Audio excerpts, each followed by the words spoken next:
तेलंगाना और आंध्र प्रदेश में भारी बारिश से जानमाल को खासा नुकसान पहुंचा। अकेले तेलंगाना में भारी बारिश और अचानक आई बाढ़ की वजह से पूरे राज्य में 50 लोगों की अभी तक मौत हो चुकी है, जबकि अकेले हैदराबाद में 11 लोग मारे गए।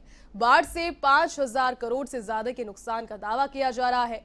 केंद्र चंद्रशेखर राव की सरकार ने बारिश और बाढ़ से प्रभावित लोगों की मदद का ऐलान हालांकि किया है और इस आपदा में मारे गए मृतकों के परिजनों को मुआवजे के तौर पर 5 लाख रुपए देने की घोषणा की है। मुख्यमंत्री के चंद्रशेखर राव ने कहा कि हैदराबाद में बाढ़ की स्थिति की जांच की गई तो पता चला कि FTL सीमा के भीतर बनी कॉलोनीज में भी बाढ़ आ गई।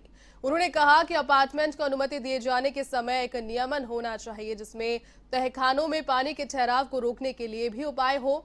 सीएम राव ने घोषणा ये भी की कि प्राथमिक अनुमानों के अनुसार भारी बारिश और बाढ़ की वजह से राज्य को 5000 करोड़ रुपए का नुकसान पहुंचा है। उन्होंने केंद्र से राहत उपायों के लिए तुरंत 1350 करोड़ रुपए जारी करने का आग्रह किया। इस संबंध में सीएम ने पीएम नरेंद्र मोदी को पत्र भी लिखा है।